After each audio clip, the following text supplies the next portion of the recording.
वैशाख मास स्नान व्रत कथा। एक दंपति थे, लकड़ियां बेचकर अपना जीवन यापन करते थे। उनकी धर्म कर्म में बहुत रुचि थी। वैशाख का महीना आया तो उसकी पत्नी वैशाख स्नान करने लगी। पति प्रतिदिन लकड़ी का गट्ठर बनाकर बेचने जाता तो उसकी पत्नी एक लकड़ी निकाल लेती। प्रातःकाल वैशाख स्नान कर आंवला पीपल सींच कर विधि विधान से भगवान जनार्दन का पूजन करते करते महीना हो गया।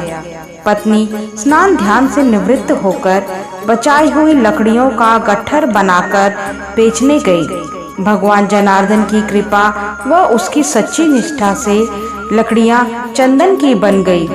राजमहल से होकर जाने लगी तो वहां के राजा को चंदन की सुगंध आई। राजा ने उसे बुलाया और लकड़ियों की कीमत पूछी तो उसने कहा, जितना आपको उचित लगे दे दें। मैंने वैशाख स्नान किया है, मुझे ब्राह्मण जिमाने हैं। ब्राह्मणों को जिमाने व दक्षिणा देने जितना धन की आवश्यकता है। राजा ने उसकी सच्ची श्रद्धा देखकर 5 ब्राह्मणों को जिमाने जितना सामान व दक्षिणा देकर उसके घर भिजवा दी। उसने ब्राह्मण जिमाए, ब्राह्मणों ने आशीर्वाद दिया और भगवान की कृपा से उसका घर महल बन गया। रसोई में 56 भोग तैयार हो गए।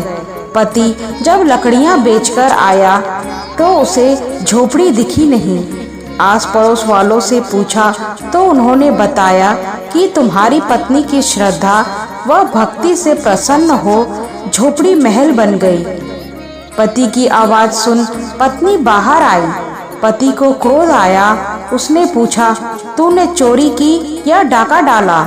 तब पत्नी ने अपने पति को बताया कि मैंने वैशाख स्नान किया और रोज एक लकड़ी निकाल लेती थी। जब मैं लकड़ियां बेचने गई तो लकड़ियां चंदन की बन गई। यहाँ के राजा ने लकड़ियां लेकर 5 ब्राह्मणों को जिमाने की सामग्री दी। जब ब्राह्मण जिम कर जाने लगे तो उनके आशीर्वाद से झोपड़ी महल बन गई। अन्न धन के भंडार भर गए। पति पत्नी ने प्रेम सहित भगवान को शीश नवाया। दोनों दान पुण्य कर अतिथि सेवा में अपना जीवन बिताने लगे। हे भगवान, अपनी कृपा दृष्टि हम सब पर बनाए रखना। जैसे उन पति पत्नी पर कृपा करी वैसी सब पर करना। जय श्री हरि विष्णु।